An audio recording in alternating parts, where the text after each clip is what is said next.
Welcome to Ready, Set, Rise, the ultimate podcast made for martial artists by martial artists, with your hosts, Aaron Hensley and Cameron Smith.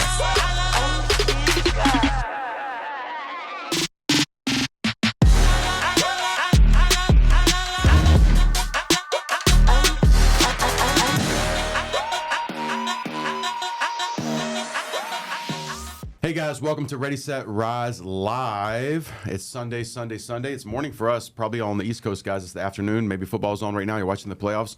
Today, first of all, thank you guys for joining us. And you guys can drop in comments into the chat. You can ask questions. We'll bring those up as we go. We have 6 areas we're going to speak here today.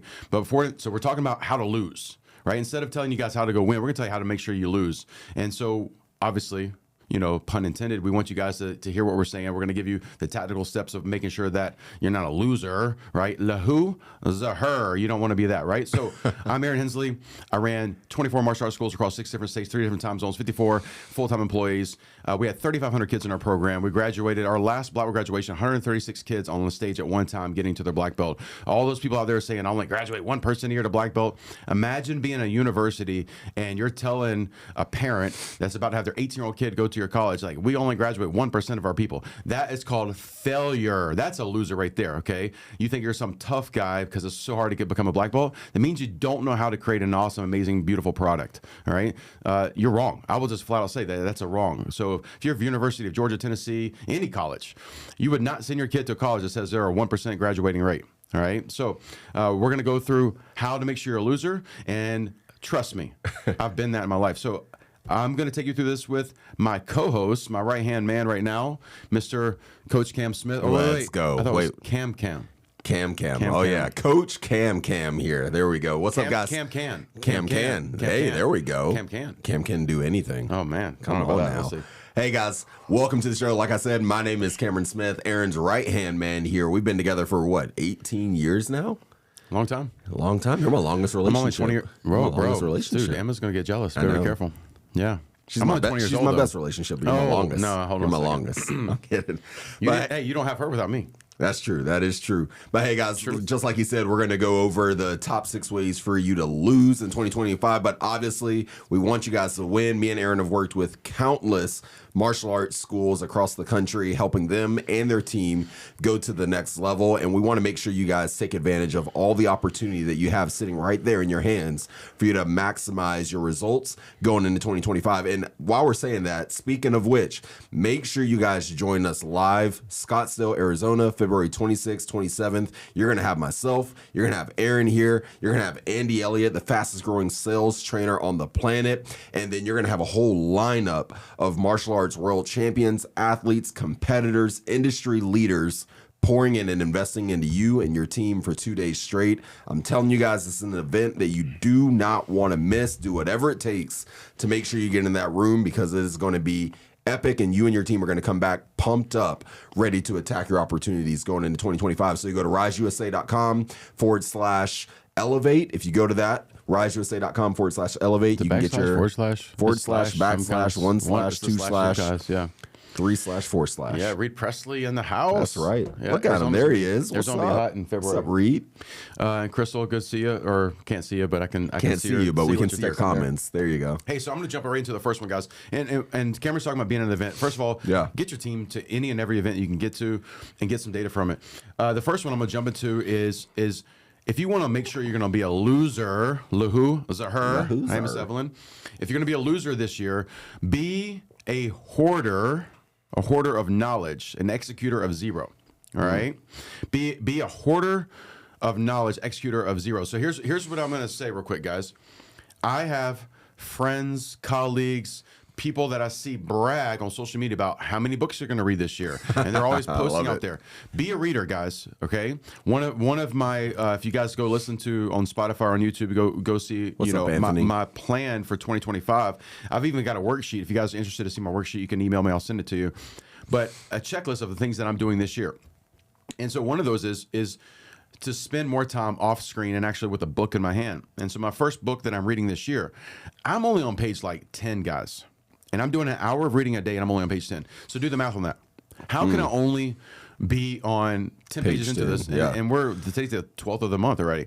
It's because I am reading, rereading, taking notes, and seeing how I can apply something, because I'm reading not just for enjoyment. I'm reading so I can learn and grow. I'm a student of life. Yeah.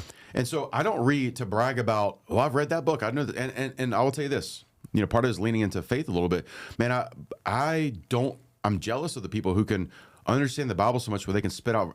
My brain doesn't work that way. I can't tell you verses. I don't know. Like, I would have to have I've it got in front like of me. 2 or 3 verses max. Yeah, and these people are like, oh, in this chapter, and I'm like, wow, I wish my brain worked that way. I don't comprehend messages that way, so I have to read. I've been reading the same book since 2017 every year, so I can deep dive it. So don't just read to hoard and brag. Read, go to trainings, go to seminars, go to workshops, so you can execute. So if you want to lose, brag to the world about all the knowledge, all the places you go. Take pictures with all the celebrities at these events. Okay, when you come to our event, take a picture with Andy. All right, if you're in the right seats, you're going to be on stage with them. If you guys are the super VIPs, you're on stage with the man. Take pictures with them, post it, and then don't come to any of the workshops. And everybody's going to think that you've got all this knowledge and you're close to proximity to all these great and amazing people. All right, I got a buddy of mine that I do love and respect a lot, and he would go to all these workshops. And he would have a picture with every single person that was speaking on stage. Every person. Guess how many pictures I have? Zero. Because when I got time with that person, you know what I wanted instead? Conversation. Yeah. Relationship. I was actually backstage with a guy named Tim Story. You're one of the best people that I've seen actually about just somehow getting connected with high players, high performers. But like you said, to your point, like you actually use that time to just have a conversation with them so you can learn from them. You're not like everybody else that's a fanboy. You're trying to get the picture just so you can post on social media. Hey, I know this person. Like you're actually building a real connection with the person. Like that. You're the best I've seen about anybody. How many doing times like these guys are having somebody who say, "Hey, can I get a picture? Hey, can I get a picture?" I remember the one time I was with Dana White was in the room with me. Yeah, and most people were coming up to him getting a picture. Instead, I had a conversation with him, and I said, "Hey, why don't you have your products?" Why are you guys, because it was at an event for Century Martial Arts, and says, why are you guys not connected with Century? And so and I said, I went and got Mr. Dillard, who owns the company, and I put the two of them there. Matter of fact, Mr. Dillard paid Dana to come to this event, give him an award, but they had never really spoken in person. So instead of getting a picture with Dana, I connected the two of them together. That Christmas, UFC products are in the Century catalog. Now, it's probably going to happen anyway, so I'm not trying to take credit for it, but I also know the personalities of those two people involved, and they've got a lot of stuff going on, and maybe it wouldn't have happened right then and there. Yeah. So, like, don't read and go to trainings and workshops so you can be the average. We recorded that yesterday. And who wants an average life? You want to guarantee to be a loser? Go to every event you can, be the fanboy, take all the pictures, post them online, make everybody think you're some big shot. Yeah. And the real players, real winners, they're executing. Secret sauce. I take my team. Cameron being part of my team. Reed, when he was on our team with us, okay? Reed's still on our team, just a different level. He's just on a different level, okay? And shout out to what Reed and Cole are doing with Equipped Martial Arts, which the creative martial arts space. I'm excited for the future of what Reed's doing as well. Congratulations on the new space as well. And I'll tell you this, just side note here. The rest of my life, I'm only now. Look, I am going to get burned by people. I'm going to make mistakes. I'm not a perfect man, but I'm only going to partner and work with people that I respect who they are, their character. That's fair. And Reed and his entire family are some of the most just solid, people say salt of the earth, like godly people that I have no problem ever saying, I don't even care where Reed goes in his life. He could quit martial arts and go be a dance instructor. I don't know if he's going to do that, but I'd love to see it. Yeah, he'd probably be great at it. I mean, he's pretty good at everything he does. But just amazing people in general. So I'm excited to see what they're going to do with Equip going into the future and some of the collaborations they're going to be working with. But, the thing about this is when people go to trainings, and what we would do is the owners would go and they wouldn't take their staff. Yeah. And they would go to the 1 or 2 workshops they want to go to, but every time there was something that I already know that, they wouldn't sit in it. My whole They'd be out in the lobby socializing, talking, drinking coffee, taking selfies, telling the world that they're at the event. Right. And I will say that they're good on the promoting where they're doing. Like some of you guys don't do that well enough. Yeah. Right? Like some of you guys, when you go to events, you need to promote to the world you are going because out of sight is out of mind. It's true there. But what my team would do is we would have an agenda before we even traveled. Yep. We would travel pre-event. We have a team meeting. We set goals and agendas. Hey, what we want to get from this.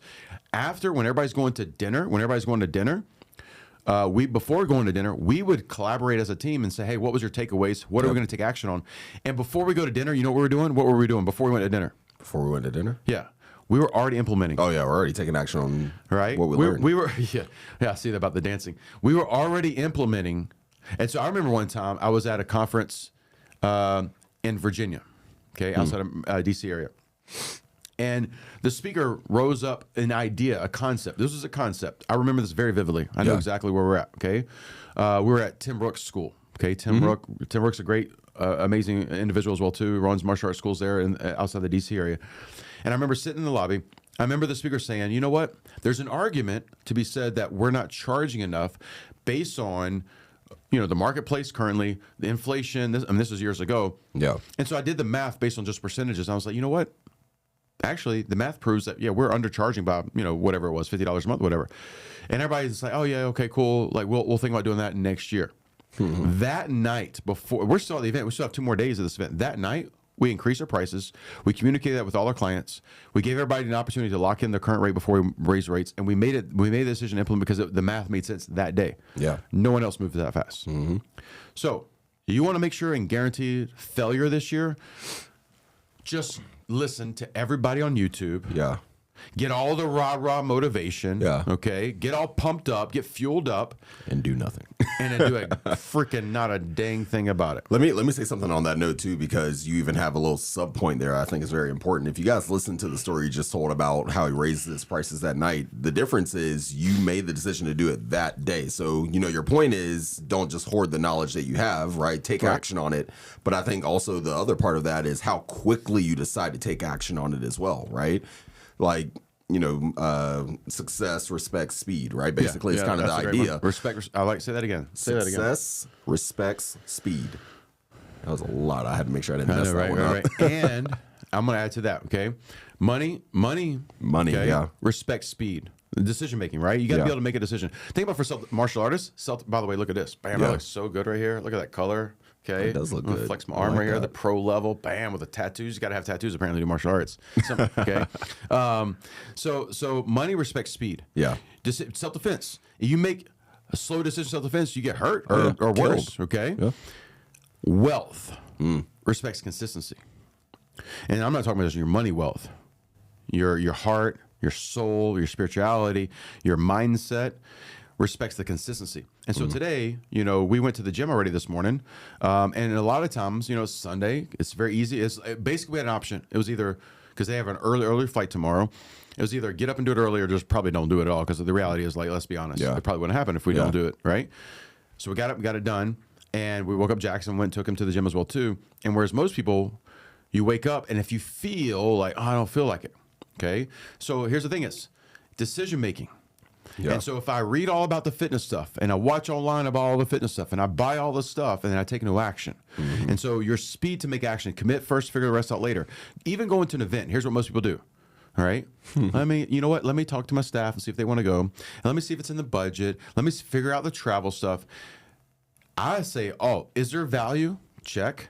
Is there going to be something that's going to improve my mindset, skill set, financial standard, my scalability? Check. Okay. Is there a chance I can get connected to someone who can help me elevate my business to the next level? And then I'm like, I'm going to take, and then I just say, I'm going to take my whole team. And I'm going to go to my team and say, hey, Cameron, would you like to go to this? Because you know what the average person is going to say? No. You know what? I got to check with my wife. I'm just going to say, hey, guys, we're all going to this. I'm paying you to go. How many times I've paid for you to go to events and I'm paying for the event, right? Like all the benefit, right? So I just commit. Then I'll go figure out how to make it work. Yeah. Oh, I don't have the $20,000 to get my whole team there. Guess what, guys? You'll make the money. We're doing a promotion. Yeah. You know, let's go make some money together, right? All right. So the first one is, if you want to guarantee losing, read, study, listen to a bunch of rah-rah, get all pumped up, and then sit on your hands, okay? Yeah. And you guarantee you're going to lose this year. All right, number two. Number two, you don't write your goals, but then also the next part of that is you're not even dreaming big enough, right? So let's stick with the first part, right? Just writing down your goals. How many of you are actually taking the time to sit down and just write out the goals, the things, the targets that you're chasing after, not just one time, but every single day? You talked about consistency, right? Yeah. Being consistent with it every day, reminding yourself what you're chasing after, right? What's the saying? where there's no vision, the people will perish, right? Like you have to have a biblical verse. There we go. I just couldn't tell you the verse number. I couldn't tell you where it is. 7. I'd mess it up. I don't know. I'm horrible about this. But I mean, that's the thing is you have to have clarity on what it is you're chasing after, because if you don't even know what you're chasing, then you're just taking mindless action every day and there's no end result of what you're getting to. Same thing if you're a business owner and you have your staff and your team that you're leading as well. If your team doesn't know the North Star, if they don't know what it is you're chasing after, if they're not aligned with that mission, that goal, do you really think they're working with you or are they actually working against you? Right? And you want to have a team that's working together towards the same goals, same mission, same vision. But then your team should know what their individual goals are, and you as the owner should know that, so that way you can help them get there. I'll say with you, one of the best things I love about working with you is you know what my goals are, you know what I'm chasing after, and you push me and you force me to have to get there. Right? You force me to have to level up to get to where I say I want to be. Versus some people, just listen to the goals and, not really go back to the action. You don't take any action on it. All right, so we're going to do this real quick. I'm going to do this in live time. These guys just threw me a pin here. I've got a piece of paper, right? It's literally a blank sheet of paper. So here's what people, I'm going to do this in live time. This wasn't, this was not planned. I'm teaching how to do this. Everybody's like, here's how people do the writing the goals down. First of all, you have to believe this is going to be a trick that works. Okay. And the reason why is, it's so cool that the mind is more powerful than anything. And we don't even understand fully how to leverage our mind.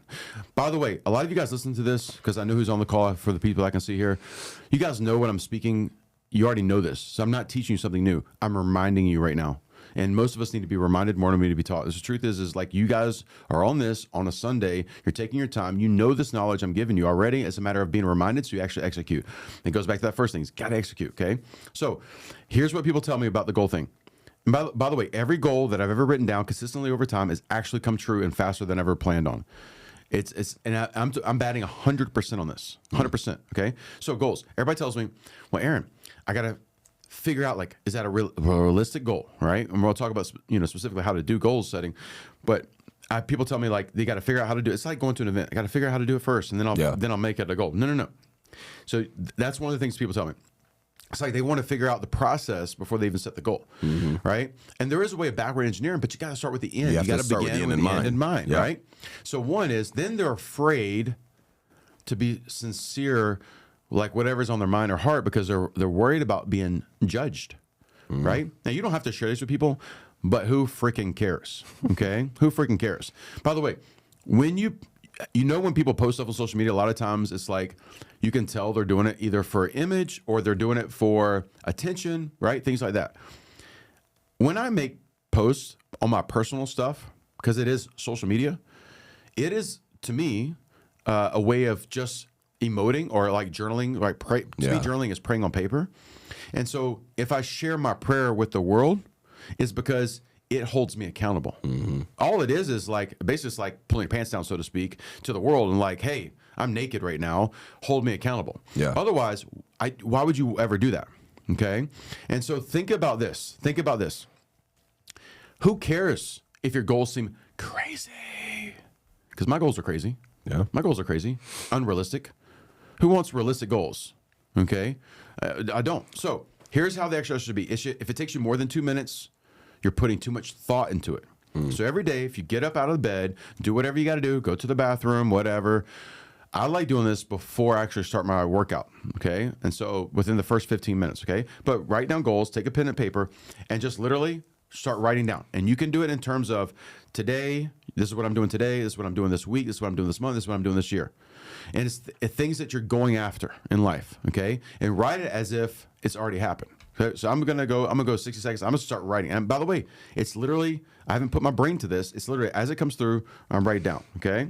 Okay, so as he's writing that down, let's get you guys to participate too. If you have a piece of paper, which you should, you have your own notes, make sure you start doing this as well. So you have 60 seconds, just start writing those things down, those targets that you're going after. And one of the big ones that you put down, actually post it right there in the comments. He talked about being vulnerable, right? Expressing to the world what it is you're chasing after. Put it there in the chat too, if you're courageous enough, if you're brave enough, so we can see it and hold you accountable as well. Man, you're writing fast. The caffeine's kicking in. Yeah. I like it.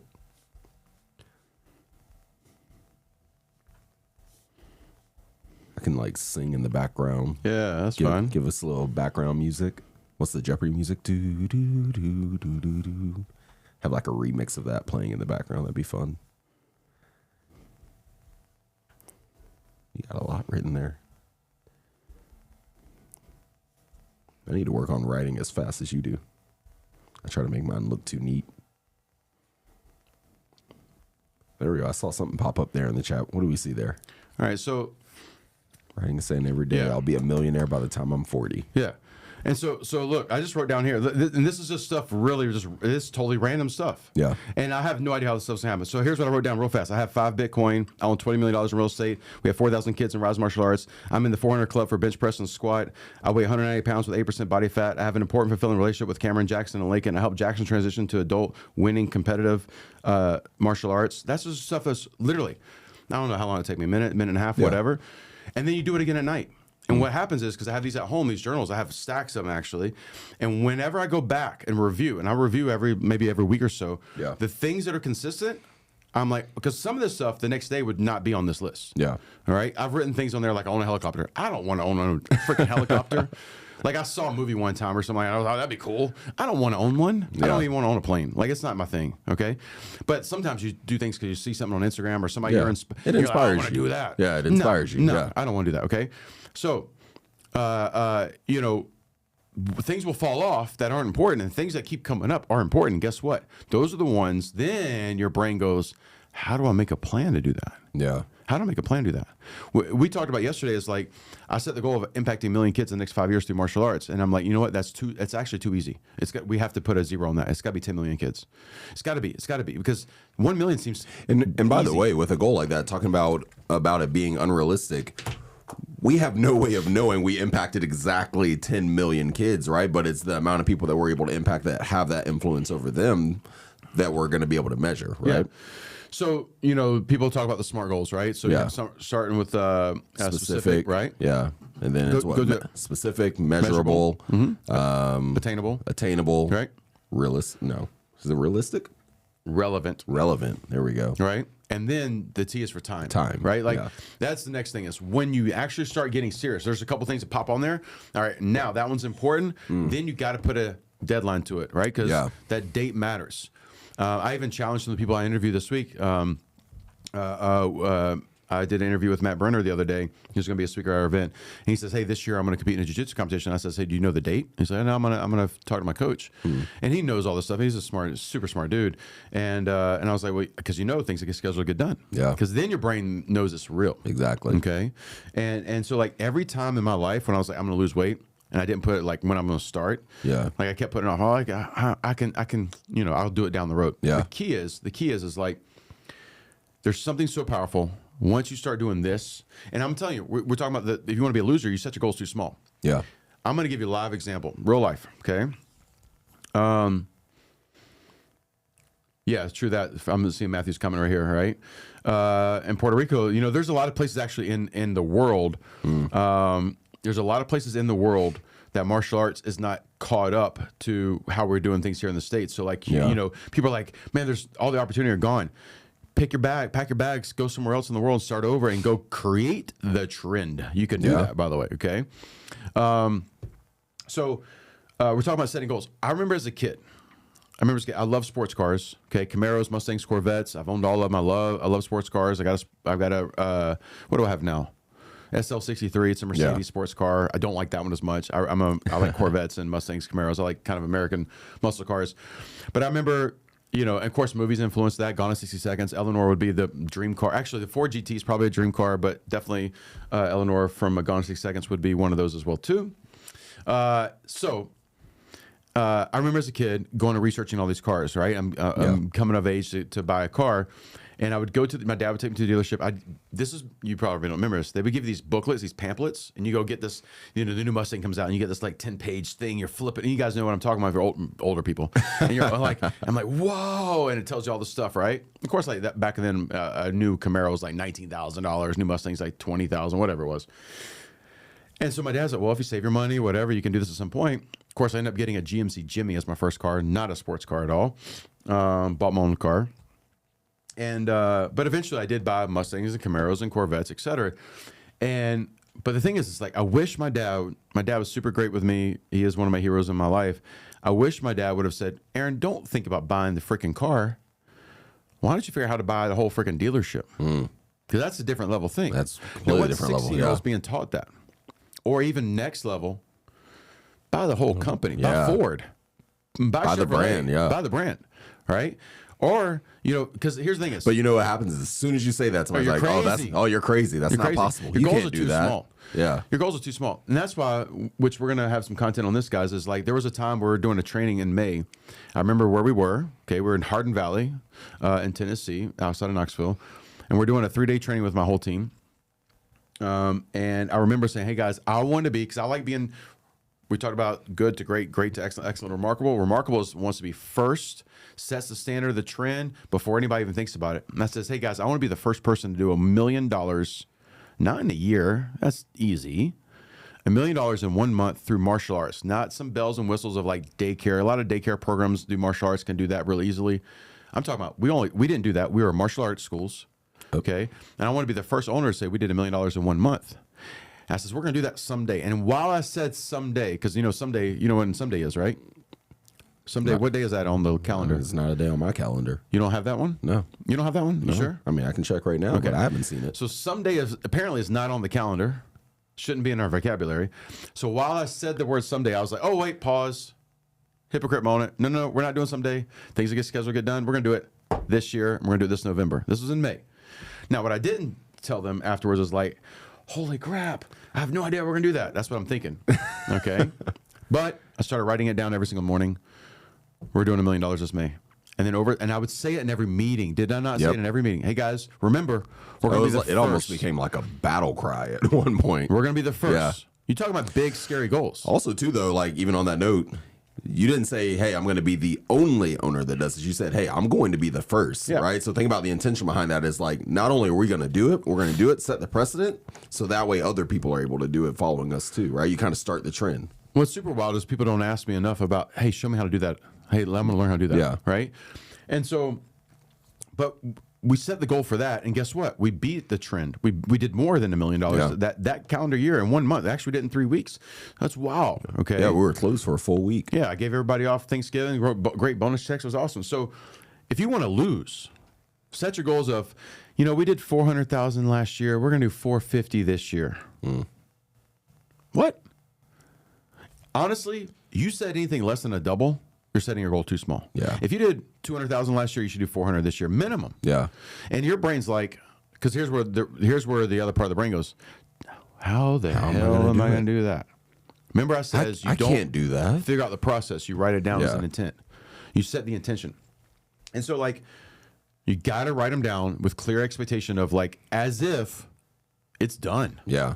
Because once you make your mind up to it, guess what? Yeah. If you're intentional and you're serious about it, there's no reason you can't be in better physical shape. Mm-hmm. There's no reason you can't have better relationships with your friends and family. There's no reason why you can't have a better financial situation, spiritual health. There's nothing stopping you. Yeah. Particularly you guys who live in America. Come on now. Like there's no, and whatever you put in front of you, it's called an excuse. Man, that's one of the things I love is like when we talk about meeting new people, like I love meeting people that were not originally born here. Like they moved here. Yeah, and they're hungry. Yeah, they're hungry. Man, we went to, where were we? We were in Atlanta the other day and we got approached by, they were like 3 teenagers or whatever. They're getting ready to go into medical school, but they're not from here. And they just started their own company literally like 2 weeks before. And they're like, hey, well, like nobody knows us. Nobody knows who we are. Today's actually our first day. We're going to hit the ground like grassroots marketing before we start medical school. Like, can you try our product? They're following us on social media, but they were like, we wanted to create something for ourselves. We didn't just want to, go into medical school and just take that career. Like we actually wanted to build something for ourselves. And they're like 19 years old. Yeah. And they're out there hustling, like trying to get their product in front of everybody in a mall in Atlanta. Well, even the guy that's helping a lot of stuff with our back end on our marketing, things like that, and YouTube. He's a hustler, right? Mm-hmm. He's lives in a different country, and like his follow-up game and his push on us. I'm like, what if I just had an army of people like that? Yeah. So set your goals small. Don't write them down. Yeah. Don't even dream. Just get frustrated and ticked off. Write down that you're going to do it someday. No, don't even write it down. Don't even dream. Don't even write it. Just wake up, have a cocktail, Okay. Prop your feet up, turn on the TV, watch some. I've never seen an episode of Kardashians. I don't know if that's still a thing. I just know the word. I don't even know how to say it or spell it pretty much. But watch some reality TV. Maybe Get on go social media. Yeah, go do that. Go to TikTok. Do your dances. Okay. Do the Riz face. Okay. Hey, so we're gonna go to number three. Number three. This one should be fairly easy. You want to guarantee that you're going to lose in business. You don't raise your prices. You don't evaluate your pricing system. You just keep everything the same because it's just easiest to do that, okay? There's so many of my clients that I worked with, and even myself sometimes, I just did not do this the best way possible, is that, if it's not broke, don't fix it type thing. The reality is, true entrepreneurs, true owners, people who own their space. And I'm not talking about a person that just owns the business. You own the role of inside your company. You're a teacher in the martial arts school. You're the salesperson. It doesn't matter. You own that role. You should evaluate everything always about how you can impact to the greater, better level. And here's the thing. Go anywhere in the world right now and see if the prices are still the same. Chick-fil-A's gone up on their prices because chicken costs have gone up, food costs have gone up, okay? The other day I ordered DoorDash for my son. He only eats about 3 things in the world, okay, mostly chicken. And he likes a certain kind of chicken. Now he's into this hot chicken phase or whatever like that. It was $80-something for 6 chicken fingers and some fries. And I was blown away with the pricing. It's fast food. And I looked at it as even though I paid an annual fee for using the service of DoorDash, then they have the delivery fee, which is apparently discounted down. Then there's a service fee. And then there's this fee. And it was $40-something, it seems like, in different kind of miscellaneous things that you're just kind of caught off. You don't see or don't notice. All right? So think about this, guys. If you don't evaluate your pricing, honestly, at the minimum quarterly, not annually, quarterly, you're going to lose. Guarantee you're going to lose. And so, and then here's the pushback. People tell me, well, I want to treat my customers good. I don't want to raise prices on them. Every other business they deal with goes up on their prices. Netflix just sends out an email. Boom. Hey, let you know we're going up $4 or whatever it is. Your gym sends you up. Hey, guys, boom, your membership's going up $4 a month or whatever. You've got to make sure you stay ahead of it. And then if you use agreements, if you have an agreement and you have someone sign up for, let's say, 2 years in your program, obviously you have the authority to, if you need to, alter your agreements into the future. Okay, and there's a way to do it to protect the integrity with the customer, and also to protect your business. Because if you don't raise your prices, I will guarantee you will go out of business. Your rent goes up probably 3 to 5% every single year. Your cost of goods is going up every single year. Your cost of your employees are going up every single year. But then you haven't raised your prices anywhere with your customers for years. You're going to lose. You're going to go out of business, right? So evaluate everything that you have a fee attached to. Is it the right cost for the value that you're giving? And where should you try to improve on that? Yes, improve on value. Yes, improve on the cost. Because there's also perception. There's a perception when people pay for more things, pay a higher fee, they assume that it's what? Better, right? So if you buy $1 a bottle of water and a $4 bottle of water, okay, you better hope that $4 bottle of water is way better. And sometimes that $4 bottle of water is $20. Yeah. You know the difference between that, right? Same bottle of water is $4 in one place, $20 in the other. Depends on where you're getting it. Yeah, where you're getting it. You're at Disney World. If I go to the airport, it's going to be you're at Disney in your hotel and you're thirsty and that Fiji water's there. That's $20. Yeah. Disney don't play. Disney don't they play. Do not. Okay. Disney, to me, look, I know you guys. There's a lot of Disney lovers out here. Okay, he's a Disney lover. Disney as a business, great. Lover. Yeah, they know how to make money. But Disney, like, perceived value is, to me, because by the way, most people that I know that are really Disney lovers haven't been all over the world. They've been to like Disney every single year for the same place all the time. That's all they do. So that's all they know how to compare to. And I know that, man, when you stay at one of their resorts for $350 a night, it's not much better than Holiday Inn, to be honest with you. It's not. That's fair. Yeah, it's not fair. Four Seasons, Ritz-Carlton level. It's not. And even then, their service is not where it used to be. Okay. Because I've stayed. Matter of fact, we're in Vegas right now. There's places on Vegas you pay $350 and you get like 1,400 square foot room, all the bells and whistles, and you get, it's real service. Okay. So that bottle of water, if you pay more, your perception is that it's more valuable. Okay. Now, I know I've got the cheapskates out there. They're like, I'll never pay whatever. Okay. You've never been thirsty enough, apparently. You've never been starving enough. Because there's times when I've been hungry and thirsty, I'll pay whatever cost I need to Drop you in change the it. desert right now, and you've gone 2 days without water. How much? I remember buying what would you do for it? $3,000 plane ticket one way just to get him out of my life. That's true. True story. Okay.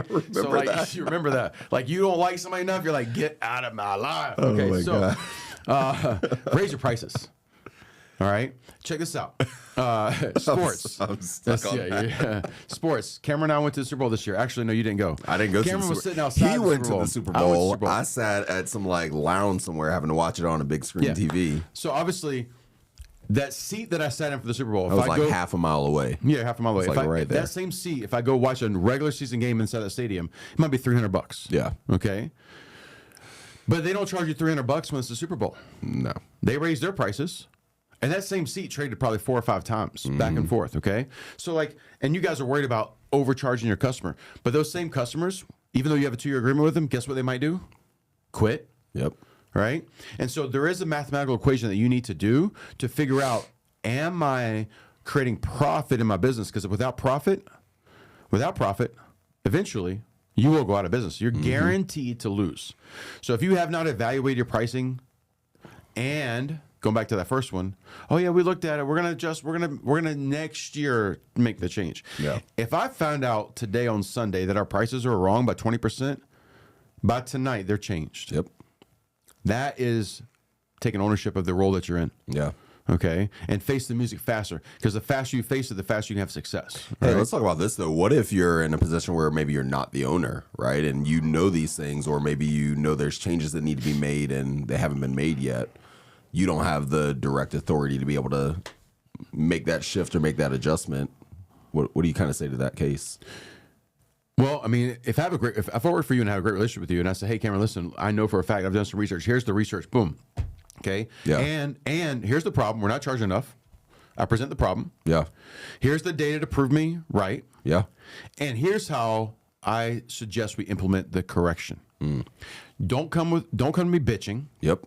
Don't come to me complaining unless you have the solution. Yeah. So bring me every problem. Like I'm not coming in saying, I'm not making enough and blah, blah, blah, blah, Yeah. blah. Yeah. Yeah. No one likes whiners, Yeah. complainers. Okay. Come to me and say, hey, Aaron, listen, or hey, Cameron, or hey, somebody. Hey, boss. Hey, I believe, not a think. Think? You think? Huh? You're a thinker? No, I believe, I know. You have to Say come with in some confidence. Yeah. Hey, I Yeah. believe that we're undercharging our clientele by 20%. Here's the data to prove that I've done some research on, and here's how I believe is best for us to implement the improvement. Yeah. Okay, let me look at it. You know what? You're right. You know what? You're right. And I don't like this solution on how we want to do it. Let's go over this again and let's come up with a better solution. Okay. Yeah. Or hey, you're right. Execute. Yeah. What? And by the way, be ready to execute. Yeah. Okay. If you don't have employees doing this, and they are bitchers, whiners, complainers, that means you have a bad culture, Yes. right? So, guys, evaluate your pricing on everything. If Yeah. you charge for bell testings, evaluate it. If you charge for class tuition, also, I'll give you a little tip. Okay, at Rise Martial Arts, these schools here that I own and operate with Cameron, we don't have a monthly tuition. We charge weekly. We're a weekly. We have a weekly charge, and we have a reason for that. We can talk about in the future. The next thing is what if you sign someone up for a 12-month program, but you did 6 installments instead of 12? Because when people pay, they pay attention. You're built on, because if you want to take people away from the idea that they're paying the monthly tuition, because we don't do that ever. Most of you guys don't do that. You have a set cost for a program, right? And so if it's a 12-month program and they choose to pay it in installments instead of paying it up front, and I would suggest you guys take as much money up front as possible. And everybody's like, don't cash people out. You're scared because you don't know how to manage your money. But when people pay, they pay attention. Say that again. They don't know how to manage their I've talked to many people. Like, oh, we don't want a lot of prepaids 'Cause they don't know how and to paid manage in their money. fulls and all that. Right? And here's the next thing is the reason why you do want people is when people pay, they pay attention. That means they're going to come. Yep. But maybe your middle ground is if you sign up for 12 months, you make them pay it in 6 installments. Right? Because there's a valuation. If you're not getting bare minimum $300 per month per member, financially, you're probably on the way. You're in decline. You have 100 members, that means $30,000 a month. You have 200 members, that's $60,000 a month. If you're doing less than that, you're in decline and you don't recognize it. Okay? Fact. Yeah. All right? At our schools, our number at the time was $250 a month because that was based on inflation. Oh, that was the number that we had to be at. You want a 30% margin? That was the number we had to hit. Now it's 300 minimum. So if you got 100 members, you do less than $30,000, you got a problem with your program, and you're probably losing more money than you think. You're like, oh no, I made $10,000. That ain't nothing. No. Okay, you didn't take the risk to be an entrepreneur to make 10 grand. Yeah. Because if you only need to make 10 grand, I mean, you could do things a lot easier. Let's just put it that way. Yeah. Okay. All right. Perfect segue into the next way for you to lose in 2024 is you see that, you notice that as a problem, and you think the solution is you need to add more programs to what you already have that actually have nothing to do with what the main thing is that you offer, right? Keep the main thing the main thing. So what do you mean? What do you mean? What's your main thing? Like, are you a daycare or are you a martial arts school, right? And also, too, like not adding in all these supplementary programs that so that way you can reach more people and be everything to everyone. Like you're adding in, this cardio kickboxing class. Okay. You're adding in yoga. You're adding in CrossFit. Like you're doing all these different things. You're adding it to your program that have nothing to do with what your main core thing is. Right? Why do you think people just add on stuff like that? Why do you think they do that? I think they want to be trendy. I think they want to be kind of like what I just said. You want to be everything to everyone. Hey, how can we attract more people? How can we get more people? How can we get moms into our program? Well, moms don't want to do martial arts. They want to do just a fitness class. So let's offer cardio kickboxing, right? Or, hey, we have a lot of parents tell us that, they can't make it between this time and this time because they don't have anyone to pick up their kids. Right. Oh, let's do an after school program and we can fix all those problems for them. I think they're trying to be everything to everyone. Also, and you create a problem. Also, sometimes it's because that instructor they go to some workshop, and they're like, "Oh, I took a jiu-jitsu class. I'm gonna add jiu-jitsu to it." So they get excited about their own personal training. They think everybody else is going to want to do it. Right. So, what's some of the problems for them doing that? What are some of the challenges? Like, oh man, we're gonna add this jiu-jitsu class on Saturdays. We're gonna have this cardio kickboxing on 6 o'clock on Mondays and Thursdays. Well, one, it's a distraction. In my opinion, I think it's a distraction because, again, you have your core thing that you've signed people up for. So then when you start adding in all these other classes and programs, what's going to have to happen to your main schedule? You're going to have to remove classes, change classes. So now your core member base that you have, you're having to adjust things on them because you want to add other things that they might not even be interested in. And there's something else to it. Somebody's got to teach that shit. Somebody's got to teach it. Yeah. And so guess what? So Cameron's already You're either going to have to bring in somebody else to do it, or your main instructor is going to have to do all of that, and then they're going to get burnt out. 30 hours a week. Then I had a 6 o'clock morning class. Then I had this Saturday 4 p.m. class. And you had this nighttime class, this nighttime 9 p.m. jiu-jitsu class. It's going to go an hour, and everybody's going to want to stay even after. If you're not the one teaching, but you're the main instructor of the main program, and you have to be there. And you're responsible for that floor. Yep. And they put a hole in your wall, or they don't clean the school, and you show up the next morning, it's all damaged or whatever like that. It's like, that's the same thing. It's like at these schools here, we're not even doing parents' night outs. And I know it's like, oh my God, why would you not do that? You know why I don't want to do it? Do you know why I don't want to do it? Why? Because I don't want to do it. True.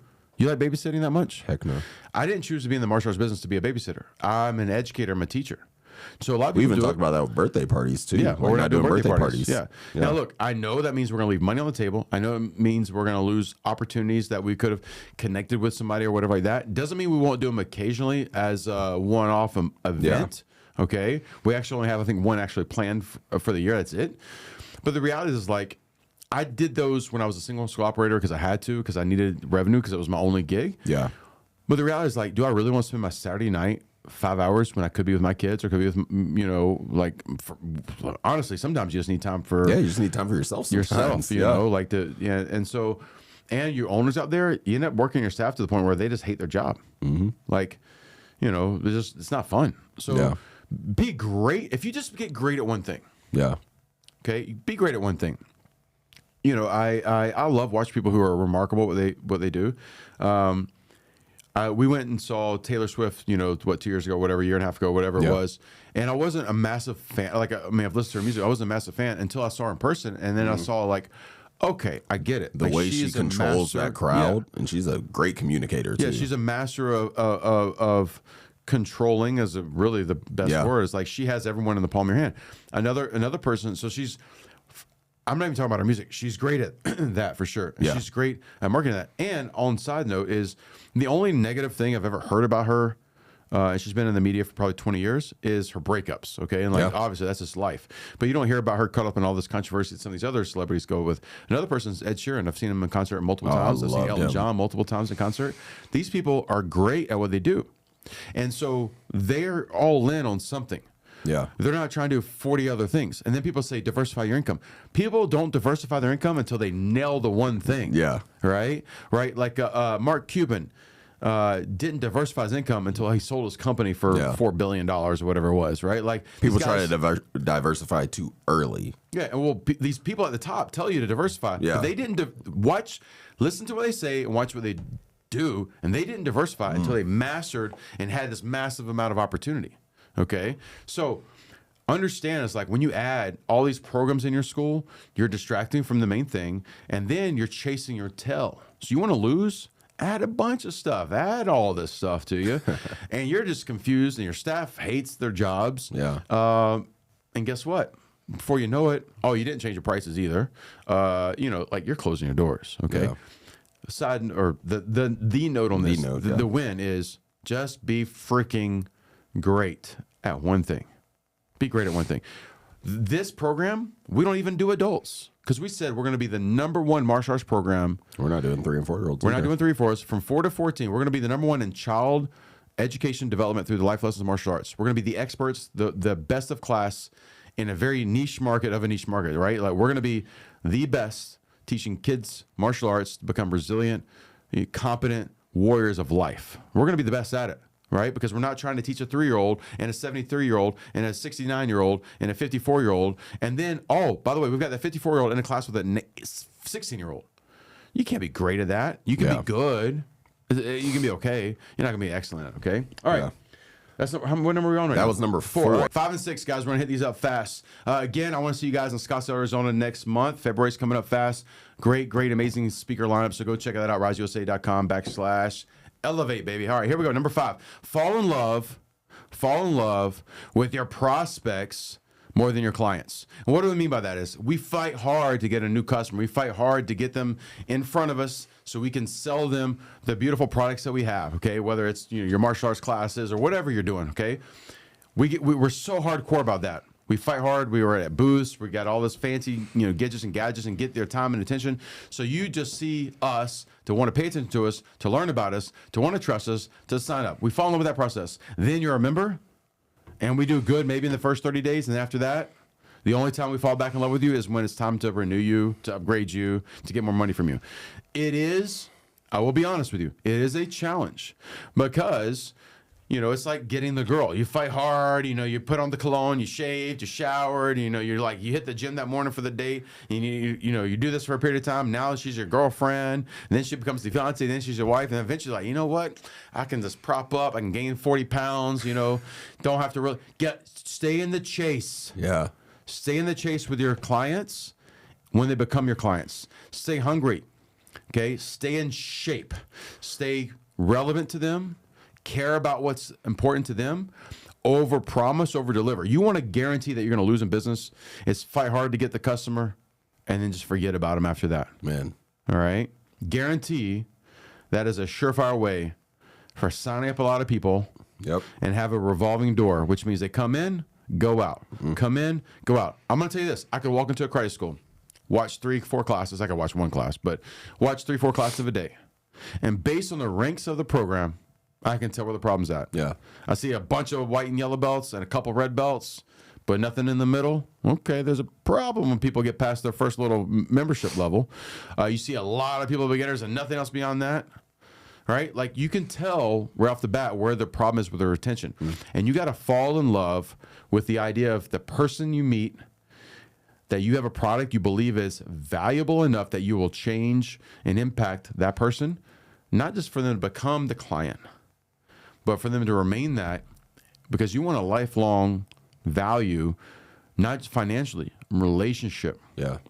That's what you want. Let me add another point to that too, like on the business side of that even as well, is when you're pursuing those clients and you're constantly investing in them and helping them grow, like that's your product you're creating. The message that you're giving to the rest of the world of, hey, here are the type of students we create, here are the type of black belts we create, the type of leaders that we create. Your student body, the people that you currently have in your building, they're the living proof of that. Right. They're your best product for one, but also they're your best marketing tool, because the better you do with them, they're going to want to go share that with the people that they love and they care about, because they're going to want them to be a part of that with you. So if they feel like you've given up on that relationship, or you're not nurturing that anymore, you're not investing into them and their growth, do you really think they're going to go tell their next door neighbor or the other mom their kids in a soccer team with and all that? Are they going to go tell other people about you if you're not constantly investing into them and pouring into them? Yeah, I think about this too, is like, perfect. It is the best marketing tool. Take money out, okay? Yeah. Let's pretend you're not financially successful in your business, and you are great at pushing and mentoring and growing these resilient kids we talked about through your martial arts program, and you're great at that. But you're not figuring out how to financially. Your soul is being rewarded, because And for example, if I just stop actually teaching martial arts and I just gave up on it and just retired. I don't know. It seems boring, but I've got so many people out there that my fingerprint, directly or indirectly through me, are impacting the world. And so that does pay me something in return. And so we sometimes calculate ROI just in financial terms, but there's an ROI, the fact that when you just stay in love with that client forever, whether you call them students, they are clients, okay, like in a business term, those people are your best marketing tool about also just your character. Yeah. Right? One of the things I coached Jackson on is like, Jackson, you're going to these karate tournaments, and I know winning's important, and you want to be on this team, and you want to do this, right? I was like, people are watching how you win and how you lose. Mm-hmm. And you're a teenager, and I know you guys are going to do the goofy stuff. You'll do the TikTok dance videos with the girls and all that kind of stuff, whatever. I'm not asking him to be a perfect soldier, and not be who he is. If anything, I want to be more of that. The reality is like, you're learning how to handle things in life. So whatever this is preparing you for, you have the skill set. And people are watching how you win, how you train. They're watching how you lose. They're watching the decisions you make. Yeah. And you don't run your life based on those people watching you. Mm. What you do is you leverage those eyeballs as an obligation to be who you're intended to be. And so you staying in love with your client and fighting hard for them when you don't calculate an ROI financially. Like, I would be teaching class, I have no idea how much those people are paying. Like, I have no clue. Yeah, I really would have no idea. I don't know if they paid in full, pay monthly, behind on. I don't know. Because I'm solely invested in that person in that moment, and I want to be invested in them forever. Like, you've got to have that, and you do want to get so big that you can't be one man doing this. That you have to have a team, an arsenal of people doing this. You want to care so much about getting that customer, and then just let that revolving door continue to go. And I'll guarantee you're gonna have what looks like. I signed up. There was actually a particular school and a former brand of mine, and they would always have 47 students sign up this month, 55 students. I was like, bro, I never have that in a month. How are y'all doing this? But their student count was less than 200. Mm. Wait, in 4 months. How does that work? In 4 months, you're already signed up. I still to this day have not figured that out. The average martial arts school that is massively successful. Okay, so I gave you two things there. The average massively successful martial arts school replaces their student body every 3 years. Okay, so the schools that are doing $1 million plus, on average, every third year, their student body has been replaced. Okay, not 100% maybe, but like 90%. Yeah. Middle of the pack martial arts schools that are successful, every year 50% of student body has been replaced. So that means if you have 200 students, on average, you're replacing 100 students every year. Now, it seems crazy, but let's do the math. You have 200 students. If you sign up 10 people a month, that's 120 if you sign up in that year. Yep. That would be an average sign-up rate. If you sign up less than 10 people, you've got a problem, guys, okay? Yeah. And you need to hire more than just a coach. You need a lot of stuff. If you're signing up less than 10 people a month, you got a problem. That means you sign up 120 and you have 200 students. You started the year with 200 students. That means you replace more than 50% of your school. That is an average successful martial arts school. If you have 300 students, you sign up 10 a month, which means you're behind trend. Yep. Okay, you're behind trend because you should be signing up about 10% of your student body every month. That means you got 300 students, you should be signing up 30 students a month. But if you sign up 10 a month, that means you sign up 120, and you still have 300 students. A third of your student body just got replaced. Okay, so like just do the math and be real with it. Yeah. And so how you protect yourself from that is you got to stay in love with them. Because why would you want to fight so hard to sign up 40 people every freaking month? If I sign up 40 people a month At the end of the year, I better have 700 students. Yeah. Holy If they're heck. dropping off that fast, that tells you right there's a problem. Are there some BS going on? Yeah. Because how do you sign up 40 people a month every freaking month? And you're still at the same And you have count. less than 200 members. Yeah.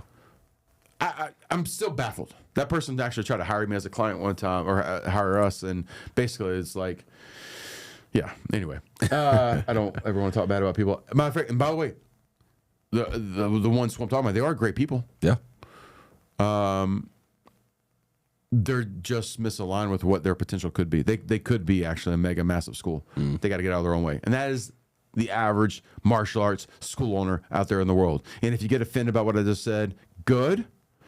All right. Maybe it slaps you verbally in the face a little bit and you decide to take action. Or maybe you just get pissed off. You're like, I'm going to prove you wrong, Aaron. Good. That means I motivated you. If it takes you wanting to prove me wrong to motivate you, okay. I'll leverage that. Okay. Yeah. All right. Let's bring it up. Last one. Last one. I get the best one. Is it the best one? Yeah. All right. Bring it on. The last way for you to guarantee that you lose in 2025 is just your belief level in yourself. You don't believe that you're capable of it. You don't believe your school is capable of having the success that you wanted to have. You don't believe that you are capable of being able to reach the levels that you want, whether that's in your personal life, professional life, financial life, your fitness journey, whatever it is. You allow your own doubts to get in the way of what you're able to accomplish and what you're capable of. You know, this actually makes me think about one story. I use this a lot. I remember this. It was June of one of the months I was working with you, and I remember that was, June can sometimes be a slow month for martial arts schools. And I remember at the beginning of the month, you told us at our school particularly, because I was the biggest one in the area, you're like, hey, your target this month is you guys have to hit 100K. Like, that's the goal. You have to hit 100K no matter what. $100,000. It's two of us working in the school, and I remember the other person I was working with immediately, as soon as it came out of your mouth, you immediately spoke up and said, there's no way we can do that. Literally immediately said there's no way we can do that. So that tells you where her belief was with that, right? Yeah, and we didn't do camps and all that kind of stuff. We didn't do camps, right? We had to do it strictly through memberships. Did you do 100K that month? We did. Wow. In June. Nobody does that in June. But also, that was the same month that staff member left. So then I'm left by myself having to do 100K. One man. Teaching classes. You put the whole thing on your back.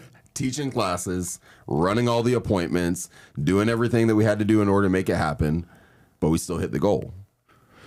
There was a different belief level. Yeah, belief, we tell people belief's the number one asset you can have, right? And so whether you believe, I think this is, I don't know who said it. Maybe it's in the Bible. I don't know. If you believe you can, you can. If you believe you can't, you can't. Yeah. And that's the truth.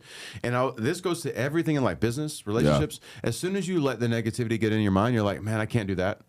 That's the truth, right? Yeah, that's the truth. I remember Chuck Norris. Chuck Norris would say, can't is a 4-letter word. And we don't use those, and which it is, but it's apostrophe there, so it's actually cannot. Anyway, not trying to prove. I'm not trying to prove that man wrong on any stretch of imagination, but no buts. And the reality is, if you believe you can do something, you can do it. Yeah. And the lid, John Maxwell talks about the lids. The belief lid's the one that all of us need to kind of keep pushing. Yeah. And here's where man to man or man to woman, just friend, colleagues, whatever. Anytime someone that you love is negative about themselves, they're hard on themselves. Man, I can't do that. Oh, man, it's going to be too hard. Don't just rah-rah them. Don't just, man, you can do it. Yes, you can. Don't just do that. Yeah. Okay? What you need to do is make sure that person understands words matter. What we speak becomes our reality. And help that person be accountable to who they're designed to be by God. And so you got someone telling you, like, they can't do something the other day. Like, he's in the gym yesterday. I'm trying to make him do more weight than he was going to do, and he did do more weight than he would have done without me. Yeah. I could tell mentally he was getting a little frustrated and beating himself up. Right? I could see it in his face and his energy. All right? Because I'm trying to make him do stuff that he wasn't really wanting to do, making him do it. Yeah. All right? And I know after the fact, he's better for it.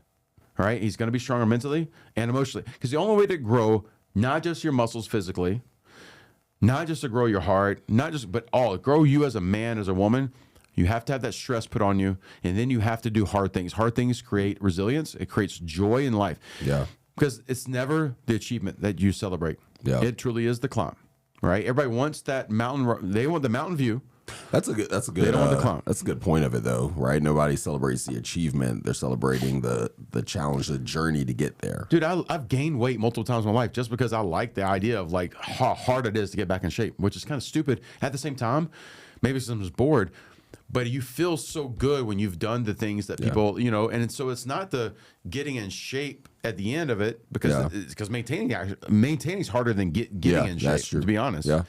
So same thing with like doing the $1 million month we talked about. Chasing that to do it was way cooler than when we did it. Yeah. Because then after we did it, we're like, oh man, like the energy our team had going into that. It was crazy. All right, so those are 6 things. I'm going to recap really fast. Hoarding knowledge without execution. Not writing out your goals or dreaming big enough. Refusing to raise your prices or improve your product. Adding too many unrelated services that you don't need in your business. Loving your prospects more than you love your clients. And keeping your beliefs so small because you doubt your potential. Those are the 6 things we went over. And I'm going to give you some bonus ones really fast. Here's some bonus ones that I didn't throw in here because I was trying to keep this under an hour and a half, which we did, thank God, because I know I'm talking as fast as I possibly can talk. All right, so a couple things before we wrap up. Here's some additional ways to guarantee you're a Luhu Zahur. You even know where that's from? You don't know where that's from. Luhu Zahur. You don't know where that's from. I've heard it. Do you know where that's from, Greg? I've heard it. Who's it from? What is it from? Lahu Zahur. Jim Carrey. It's Jim Carrey. Jim Carrey. Lahu Zahur. All right. Don't look for new staff. You think you got everybody? Guess what? I'm trying to replace Cameron every day if I can. Okay, I'm trying to look for bigger, better luck. Yeah. His job is to make sure that I never find that person. Irreplaceable, baby. Irreplaceable. Right? But he should be looking for somebody to replace himself so he can do bigger, better things with me. He wants to be like we should be rising together, right? All tides rise together, right? All rising tides lift all boats. Lift all boats, something like that. I said the other day on somebody's thing, I said rising tides lift all belts in the martial arts terms, right? Because we're not trying to lift boats, we're lifting belts. Don't look for new staff. You're going to lose, okay? But I got everybody covered. I don't have a position. Yeah, okay. All right. You're going to lose. Don't look for a better location. No, I got a good lease. We still got 3 more years. Okay. Trust me. Stuff happens you don't even predict because those people on the shopping center, they're selling that thing at some point. You better be looking for better always, okay? More, better, and new. Don't look for greater, better systems. Don't look to improve your systems. Don't do that. Okay. Don't go to any events to get better, and definitely don't take your team. Don't do that. Yeah, you can't afford to do it anyway. Why would you go? I don't have the money. I can't. Yeah, bunch of whiners out there. Don't take your whole team to trainings. Just take yourself, so you can take your selfies and look snappy. Look who I met. Look at this famous person. Okay. Don't do that at all. Don't take your team anywhere. Guarantee. Don't do any of that stuff. Guarantee you're going to be a lahu, zahur in 2020, any year. Screw 25. Any year, you're going to be a loser, okay? Last thing before we wrap up here.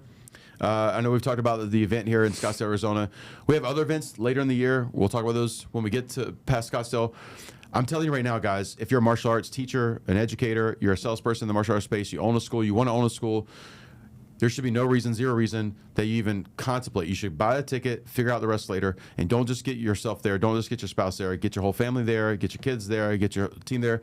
And by the way, I'm telling you right now, I'm saying that to you not because I want to sell a bunch of tickets. Yeah. I know, I don't just believe, I know the people who do that, the day, if you follow my advice, you're going to implement stuff while you're there.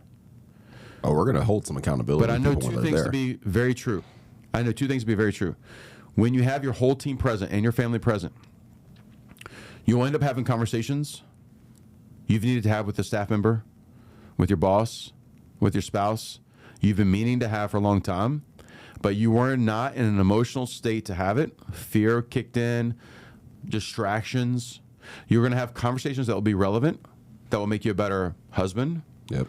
Make you a better father, make you a better boss, employer, employee, better leader. I know it will happen, guarantee. If you're by yourself, it won't happen, all right? Because when I've been by myself and then I try to have these conversations with my family or my team, they're not in the same emotional state. Yeah. And so we're not on the same level. We're not on the same field. Yeah. I know these conversations will happen, and these are things that people don't talk about when they go to an event, okay? And you'll have to trust my word on this because I've done both. And most people don't do both. Most people don't spend the investment because they think about a quick ROI. They think about, I spent $1 today, I got to get $1 tomorrow. Yep. They're not playing the long game because their belief lid is too freaking small. So one, I know that will happen, and it's been so powerful for me that I don't want to go to an event myself ever again. All right. I want to always be with the people that I love and care about. They're all going with me. Matter of fact, Cameron came here to meet with me this week for 3 days. I said, hey, you need to have your wife here. Okay. And not that she needs to be part of everything we're doing, but I know he'll be in a better state because instead of her being at home thinking about what's he doing, oh, he's in Vegas, or they're just having fun, even though we just basically work, I want her to be present. So we made a way for her to be here. Okay, yeah. My kids are here this week. Like, find a way to do things together. Right? We actually even had a great conversation about that yesterday because she saw like the day that we had yesterday. Yeah. I'm like, that was an easy that's day. What yesterday. It's like. Yeah, that was a normal day for me. Yeah, yeah. And I could tell I was putting some pressure on her because I'm like, what? You eating all the time? What are y'all doing? We don't have time. We got stuff to do, baby. Let's go. I'll eat when I die. All right, sleep when I die type thing. But many hands makes light work. So get everybody there. So one, you'll have a conversation with someone on your team or with a spouse or with your kid. All right, my kids will be there with me. That's one thing. And the next thing is when you hit the ground running back home, instead of having to go back to your team and tell them all they do, they're going to implement it immediately. Exactly. And your ROI will hit faster. It will. So if you have a challenge financially, I don't know how to figure out how to pay for all these tickets here or whatever, reach out to us. Yeah. We'll find a way to make it work because I want to move the world in the space of martial arts. I want you to be a part of the 10,000 kids at Allegiant Stadium getting their black belt at one time. I want your students to be on the field with us. We're going to impact 10 million kids. I want you to do that with us. Yeah. I'm not doing this by myself. I need you guys to do this with us. Imagine the story when you guys are with us in Allegiant Stadium. Okay, this is happening within 5 years or less. We're trying to beat the timeline. Okay, and your students are on the field with 10,000 kids. It's going to be televised. All the mass media is going to be there. No one's ever done anything this big. 60,000 people in the stands. Okay, Tom Brady speaking to us. Tony Robbins is going to be there. Okay. Darius Rucker, maybe freaking Taylor Swift. Let's get T-Swizzle there. Maybe T-Swizzle. I think we can make it happen. I believe. But here's the thing is, I know this is going to happen. I don't just believe it. I know it's going to happen. Yeah. And what's going to happen is every martial arts school in the world is going to get a lift because they're going to see how kids can become resilient, confident, strong. Because we failed our kids in the school systems in America. We have failed them. We've taken the Bible out of school. We've taken any accountability out of these kids out of school, right? We're going to show that martial arts is the best way to give a vehicle to build resilient, strong, not just the kids. These are going to become competent warriors of life. And I need your kids, your program, to be more successful so we can do big things together. Let's have a mission, all right, and go after this together. So I appreciate you guys joining us today. Hopefully you don't just listen to us. You take something, one thing, you write it down. Don't implement 7 things at one time. Implement one thing, whatever it is. And we would love to be able to guide you through that process. And if I'm not the right voice, if I motivate you in the negative way and you get pissed off and that moves you to go find whatever you need to, then that's what you need to hear. If you're excited and motivated and you want to do big things with us together, then come to this event, okay? Find a way to get your whole team there, and I guarantee I will overpromise and I will overdeliver to you all the time. And I don't want to fall in love with you just to get you to that event. I want to keep the relationship with you after the fact, okay? Enjoy your time with the rest of the day today. Implement something with your family and with your business, and take care of yourself, your mind, your heart, your spirit, and find a way to rise to your best potential in 2025. We'll see you guys next time. Peace out. See you guys.